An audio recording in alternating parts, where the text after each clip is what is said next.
Year 2150. Humans had learned to travel between stars, but their greed and poverty had followed them into space. Far away in the universe, there was a strange and lonely moon called the Green Moon. From a distance, it looked beautiful, green, calm, and full of life. But this beauty was a lie. In reality, it was a deadly place. The air on this moon was not made for humans. There was no oxygen. Instead, it was filled with poisonous dust and dangerous bacteria. If anyone breathed this air without a helmet, their lungs would be destroyed in seconds. Deep inside the forests of this toxic moon lived strange creatures. Inside their bodies grew rare gems called orlac. These stones were incredibly valuable. Even a few of them could make a family rich for generations. If you enjoy intense science fiction stories like this, you're in the right place. So let's begin. In the silent darkness of space, a huge ship moved slowly forward. Hanging below it was an old and damaged drop pod. Inside the small capsule were Damon and his daughter C. The space was tight and the tension was heavy. Damon kept checking maps and coordinates again and again. He was fully focused on the mission. C, on the other hand, wore headphones and kept writing, trying to stay disconnected. Damon snapped at her and said, "Take those off. We're close to the drop point. Pay attention." C reluctantly removed her headphones. Damon checked her suit straps and warned her, "This mission is everything for us. If we get those orlac stones, our debts will be gone. Just make sure your suit stays sealed. The air outside will kill you." Suddenly, the ship's system gave a signal. Damon took a deep breath and pulled the release lever. With a loud mechanical sound, the capsule detached from the ship and began falling into space. At first, everything was quiet. Then the moon's gravity pulled them down faster and faster. As soon as the capsule entered the green moon's atmosphere, it began to shake violently. Warning lights flashed. The metal body screamed and rattled. Outside, the pod cut through toxic green clouds like a burning meteor. Damon shouted,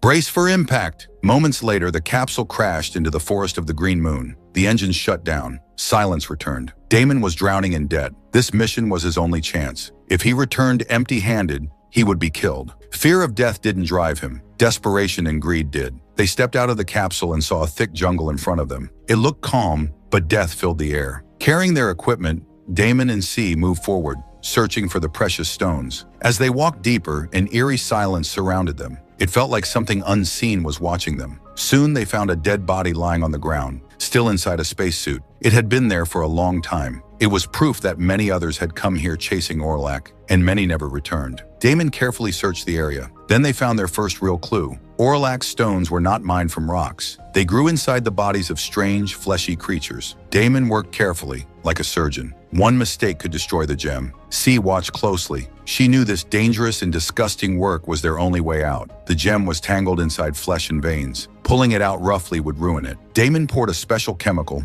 slowly melting the tissue around the stone. He reached inside, cut carefully, and after great effort, finally pulled out the gem. "This one stone is worth about 10,000, Damon said. Relieved, C replied, "That's enough to clear our debt." But Damon interrupted her. "No, this will only pay for our travel in the pod. The interest on our debt is huge. We didn't come here just to survive. We came to get rich." Worry filled C's face. She knew a large ship would return at a fixed time to pick them up. If her father became too greedy and they missed it, the ship would leave. There would be no second chance. They would be trapped on this deadly moon, left to die slowly in its poisonous air. After some time, C walks away from the camp and goes a little deeper into the thick jungle. In her hands, she carries 3 or 4 heavy bottles filled with the same chemical her father was using earlier. The jungle around her is completely quiet. There are no sounds, no animals, no wind, only the soft noise of her own footsteps. Suddenly, loud static bursts through her helmet radio. Damon's voice comes through, shaking and full of panic. He warns her that 2 unknown men with guns are coming toward them. The moment C hears this, she freezes and quickly hides among the trees. From her hiding spot, she sees a man named Ezra pointing a gun at her father. Ezra speaks in a rough, threatening tone. He asks Damon who he is and under whose permission he is mining on this moon. Damon instantly understands that he has no escape. Slowly, he places his tools on the ground. Then he drops to his knees. His voice trembles as he says he is not a thief. He claims that he just arrived recently, got lost, and has nothing valuable with him. He says he has no gems, no cargo, and tells Ezra to search everything if he wants. But Ezra doesn't believe him. His eyes carefully scan Damon's boots, equipment, and suit. It's clear to him that Damon is lying. From behind the trees, C watches everything. Her hands tighten around her gun. Her mind races as she struggles to decide what she should do next. Then Damon plays his final move to save his life. He tells Ezra that he knows about something much bigger than a few small gems. He claims he knows the exact location of Queen's Lair, the legendary place said to hold the largest amount of Orlac ever found. Damon says he scanned it himself. He knows where it is. According to him,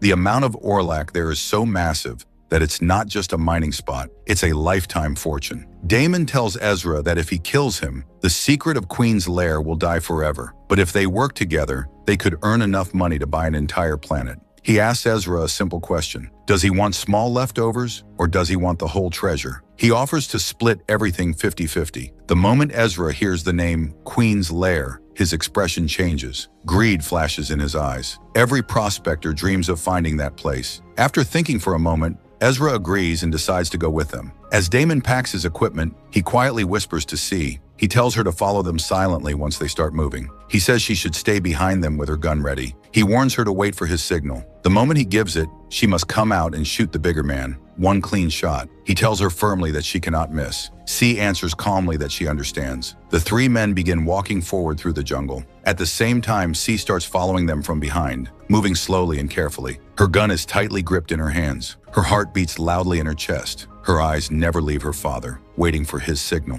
When Damon reaches an open area with no trees or cover, he suddenly stops. Very subtly, he gives C the signal. In the next second, C steps out from hiding and raises her gun. At the same time, Damon pulls out his small weapon and aims it at the men. The air becomes completely still. Tension hangs everywhere. Damon starts collecting all the equipment and weapons. Ezra keeps talking, trying to calm him down. He says they could become incredibly rich together. He asks Damon why he is ruining everything. Damon ignores every word and keeps checking the gear. Suddenly, Ezra's second companion takes advantage of the moment and lifts his gun. In the next instant, gunshots explode. Both men fall to the ground. C panics and tries to fire, but her gun jams. Ezra quickly grabs Damon's gun. Strangely, he does not shoot C. Using the confusion, C turns and runs as fast as she can through the jungle. Behind her, she hears her father screaming in pain. Then, without hesitation or mercy, Ezra fires again, killing Damon instantly. Deep inside the dangerous jungle, C keeps running, driven only by the need to survive. When she finally stops to catch her breath, the truth hits her hard. On this deadly, poisonous moon, she is completely alone. After wandering for a long time, she somehow finds her way back to the drop pod. In a hurry, she powers up the systems. The engine starts, and for a brief moment, she believes she can escape. Then everything goes wrong. With a loud blast, the engine fails completely. Smoke fills the capsule. C immediately understands the truth. This pod will never fly again. She doesn't cry. She doesn't scream. She accepts reality. She starts searching the capsule for food, tools, and supplies. As she packs what she can into a bag, she suddenly senses someone outside. She quickly hides with her gun. The hatch opens slowly, and Ezra steps inside. Without thinking, C fires. The bullet hits Ezra's hand. He screams in pain and knocks the gun from her grip. He demands a medical kit. Pretending to agree, C moves closer. In a quick move, she grabs his weapon and angrily tells him that he killed her father. Ezra tries to explain himself. He says the situation forced him. He claims he never wanted to kill Damon. Desperate and bleeding, he says either kill him or give him the medical kit, but do something. C calmly sets her condition. Ezra must take her to his own capsule and then bring her to the massive ship orbiting the moon. If he does that, she will let him live. Ezra argues that he needs treatment first. After a moment of hesitation, C finally hands him the medical kit. After receiving treatment, Ezra looks closely at C. He sees a burning fire of revenge in her eyes. Instead of begging for his life, he speaks honestly. He tells her that he recognizes that look very well, because he has felt it many times himself. He admits that when he has felt that kind of anger in the past, he didn't feel much regret either. When C asks him if he has a ship so she can escape this moon, Ezra tells her the harsh truth. He says he doesn't have a ship. He explains that his greed for the Orlac stones destroyed everything. First, he and his companions argued. Then weapons were drawn. Shots were fired. In the end, everyone died except him. He tells C that now both of them are trapped in the same situation. Her drop pod is burned out and completely useless, and Ezra's ship is now controlled by the same mercenaries who have become his enemies. There is no easy way out. Then Ezra makes a counteroffer. He says that if C lets him live, the two of them can work together, not because they trust each other, but because they have no other choice. He suggests they steal the ship from the mercenaries. According to him, this is the only way to escape this poisonous hell. C struggles deeply with her thoughts. The man standing in front of her killed her father. Every part of her wants revenge, but she also knows one painful truth. Surviving and leaving this moon alive is the only thing that matters now.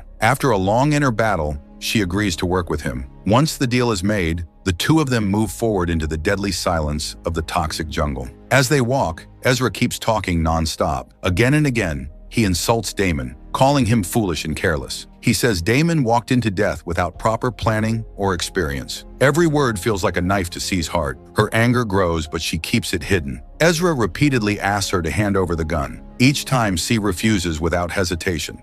Throughout the journey, she keeps the weapon aimed directly at him, never lowering it for even a second. Eventually, they reach the deepest part of the jungle. The trees here are so tall that their tops seem to touch the sky. Almost no light reaches the ground. The world below is covered in constant darkness. They stop for a moment to rest. Suddenly, C notices a dark shadow moving between the trees. The moment Ezra sees it, fear takes over his face. In a low, urgent whisper, he says, "That's a satyr. The natives of this moon. We're in their territory. Put your gun down now. Hands behind your head." Without asking questions, C obeys immediately. She lowers the gun and places her hands behind her head. Moments later, the satyrs pass by without harming them. As soon as they disappear, Ezra lets out a deep breath of relief. He says they must follow them. His hand wound is badly infected from the toxic air, and the satyrs, who have lived here for generations, must know how to cure it. They walk for a long time until they reach an open area filled with tall, thick bushes. Pushing through the plants, they arrive at a hidden settlement. It is the satyr village. Ezra begs them to treat his infected hand. Seeing how bad the wound is, the satyrs agree to help.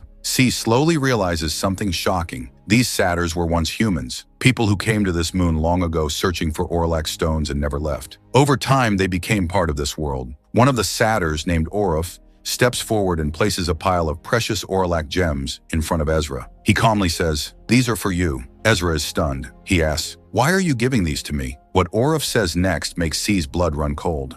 Orif explains that the tribe's only mother has died. Now they need a new mother to continue their people. The gems are the payment. In that instant, C understands the horrifying truth. They want her to stay here forever. Terrified, she immediately seals her helmet and turns to run. She runs blindly through the jungle, not looking back. Her lungs burn, her legs shake. She keeps running until her body can no longer move. Finally exhausted, she stops. From a distance, she hears strange sounds, soft, wet noises, like bubbles rising through water. Fearfully, she moves toward the sound. When she finally sees the source, her breath catches. Without realizing it, C has reached Queen's Lair, the legendary place holding the largest reserve of Orlac gems. Voices echo from every direction. It feels as if the jungle itself is alive. Flesh-like pods fill the ground, slowly breathing, processing everything around them. The sight is both beautiful and horrifying. Overcome by exhaustion and despair, C collapses to the ground and stares at this alien world. Suddenly, a voice crackles through her radio. She follows the sound and notices a tent hidden deep within the jungle. Slowly and carefully, she approaches it. Her hands tremble as she pulls back the tent flap. The moment she steps inside, someone grabs her gun. It's Ezra. Ezra tells C what happened after she ran away. He explains that when he went back to the satyrs for help, they refused to treat him. With no one else to turn to, he tried to heal his hand by himself. But he made a serious mistake. He couldn't clean the infection properly. Now the poison has spread too far. Medicine will no longer work. Ezra looks at C and tells her the truth. If his hand is not cut off, the poison will move through his body and kill him. C stands frozen for a long time. Her heart feels heavy. What Ezra is asking is horrifying, but she also knows there is no other choice. Finally, with shaking hands, she picks up the surgical tools. Her hands tremble as she begins cutting into Ezra's arm. Ezra screams in pain. The sound echoes through the jungle. The pain is unbearable, but C forces herself to continue. Within moments, the hand is completely separated from his body. Silence follows. Both of them sit there, breathing heavily, realizing something terrible and clear at the same time. The cost of staying alive on this moon has just become even higher. After resting for a while and calming their breathing, they stand up again. Once more, they begin moving forward into the strange, poisonous jungle. As they walk, something slowly changes inside C. The tight knot of fear, anger, and hatred she felt toward Ezra begins to loosen. Without meaning to, she starts talking to him. In a heavy, broken voice, C says that her father, Damon, always wanted her to live a better life. That was the reason he brought her to this deadly moon. He wanted to collect Orlac gems, clear all their debts, and then escape to some faraway place where they could live in peace. But the moment they landed here, everything went wrong. First, their dream was destroyed. Then, she lost her father forever. Her voice shakes as she says she wishes they had never come to this moon at all. Ezra stays quiet for a long time. He looks ahead as if searching for the right words. Finally, he takes a deep breath and speaks. He says he holds himself responsible for everything that happened because Damon died by his hands. He tells C that she never has to forgive him if she doesn't want to. C doesn't reply. She already understands that Ezra also lost his partner, and she knows that talking about the past won't change anything now. By this time, night has fallen. In the sky, a massive planet glows faintly, like a dying sun spreading weak light over the land. Under that dim glow, the two of them keep moving forward without stopping. Somewhere ahead lies the capsule, their last chance to escape this toxic hell. After some time, they reach higher ground. From there, they can clearly see the area below. Several mercenaries have already set up a camp. They are armed and alert. C and Ezra immediately turn off the lights on their suits. Moving slowly and carefully, they step forward, making sure no one notices them. But suddenly, a mercenary spots them. At that exact moment, something disturbing catches their eyes. In the middle of the muddy jungle sits a perfectly clean glass box. Inside it is a man with pink skin, sitting silently, like a sacred object trapped inside transparent glass. That's when they realize the truth. These mercenaries didn't come here only to mine Orlac. They were transporting this man as valuable cargo. He could be a religious leader from another planet, or someone from a royal bloodline, or someone meant for a terrible sacrifice. Understanding the situation instantly, Ezra makes a bold move. Without fear, he walks straight into the center of the camp and introduces himself as Damon. In reality, he is stealing the identity of the dead Damon. He knows the mercenaries have never seen Damon's face. All they know is that a man named Damon was supposed to arrive here under a mining contract. One of the mercenaries looks at him coldly and says that he is very late. Ezra apologizes calmly. He makes up a story about getting caught in a storm and losing his way in the jungle. Using that excuse, he asks for forgiveness for arriving so late. Before the digging starts, Ezra makes his condition very clear. He says that if they are going to share the money, then he and C must be allowed to board the ship. They need a ride so they can reach the large spaceship that is circling the moon. Makin quickly refuses. He says the ship is already too heavy and cannot carry extra people. If more weight is added, the ship may not be able to fly. C and Ezra immediately argue back. They explain in simple technical terms that the ship's weight can be reduced by removing some parts. The argument becomes heated. Makin grows angry and starts threatening them with his weapon. That's when Ezra takes a bold step. He announces that he is the gatekeeper. He says only he knows the exact location of the treasure. Then he gives a hard choice. Either they take him and C along, even if they have to throw away backup fuel or leave someone behind, or they will get no gems at all. Ezra's risky move works. Makin has no choice. He orders his crew to dump the extra backup fuel to make the ship lighter. The deal is made. Makin then takes them to the place where the gems are hidden. Ezra begins extracting the gem. He pours acid into the hole, reaches inside, and pulls out the sticky organic matter. Slowly, he starts cutting into it. But this was not his skill. This work belonged to Damon. Ezra makes a mistake. The acid spreads and completely destroys the gem. Trying to stay calm, Ezra tells the nearby guard that everything is fine and that they will take out the next gem. But at that moment, C realizes the situation is getting out of control and becoming very dangerous. Ezra moves to another pod and tries again. His hands shake badly. Small mistakes cause acid to spill again, slowly burning the gem inside. Makin loses his patience. Angry and shouting, he says neither of them knows what they are doing. He points his gun straight at them. C steps forward. She tells Makin to stop. She says she will extract the gem herself because her father Damon taught her how to do it carefully. Now their lives depend on this single moment. If C fails, they will be killed immediately. She starts the process, but luck is not on her side. C makes a mistake, and the acid destroys the entire gem. Makin understands right away that they lied. He turns to warn his crew, but before he can speak, Ezra suddenly attacks him and pushes his head straight into the acid pit. Makin screams in pain and dies there. But it is already too late. The other mercenaries see everything. They raise their guns and rush towards C and Ezra. Ezra tries to lie again, saying Makin slipped and fell into the acid, but no one believes him. In that moment, C acts quickly. She throws a chemical bottle into the pit. Thick, poisonous smoke spreads everywhere. Using the chaos, C and Ezra run toward the jungle. Gunshots ring out behind them. They manage to hide in the forest, but one female soldier keeps chasing them. Ezra quickly makes a plan. He tells C to run ahead and distract the soldier so he can attack her from behind. C agrees and moves forward, but instead of running past the soldier, C jumps straight at her. Both fall to the ground. Ezra reaches them, but suddenly a sharp object stabs into his body. He screams in pain, but he does not give up. With all his strength, he attacks the woman and stabs her in the neck again and again until she dies. Badly injured, Ezra tells C to take the gun and run. He says she can still escape, but C refuses to leave him. She goes back, gets medicine, and bandages his wounds. Helping him walk, she takes him to the capsule, where the strange pink-skinned man is already there. The man helps C and kills the remaining enemies. Finally, C and Ezra enter the capsule. The engines start, and they leave the toxic, deadly moon forever, flying into space. And with that, the movie ends. See you in the next video. Until then, keep watching and keep exploring movies.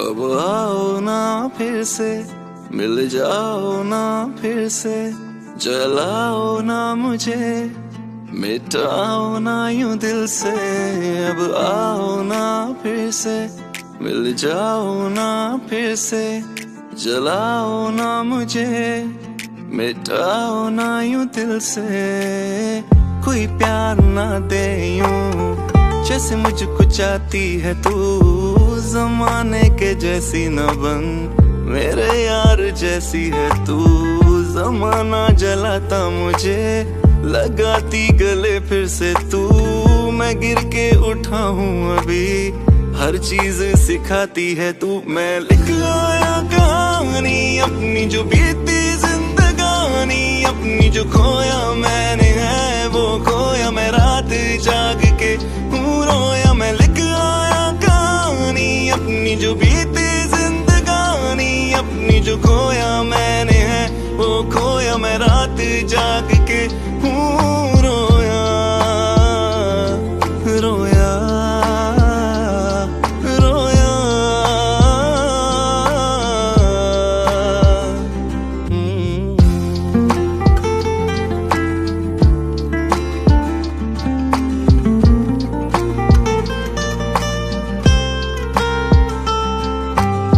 ख्वाहिश मेरी रह गई तुझसे मिलूं मैं कभी तुझको मैं प्यार दूं और बेशुमार दूं दिल तो जला है बहुत इसकी सजा है बहुत फिर भी तेरा ही रहा मेरी नहीं मानता जितना भी चाहूं तुम्हें मिलना है दर्द मुझे होता है क्या इस तरह कोई भी इश्क यहाँ तुम जो मेरी ना बनी किसको बताता फिरूं ये दाग दिल अपना किसको दिखाता फिरूं वक्त बदलता है सबका तुझको तो इसका पता था फिर मुंह क्यों मोड़ गई थी मुझको यूं छोड़ गई थी साथ निभाना था मैंने दिल भी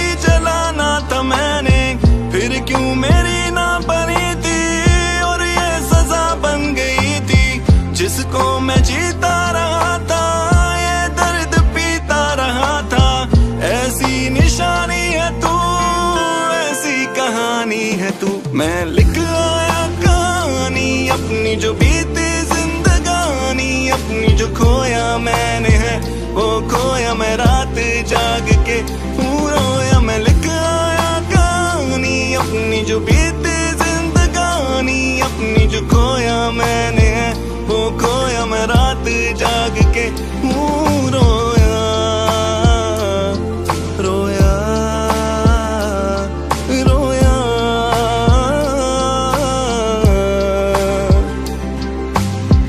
अब इसके पार है तेरा मेरा ठिकाना अब इसके पार है तेरा मेरा ठिकाना अब इसके पार है फिर तुझसे दिल लगाना अब इसके पार है।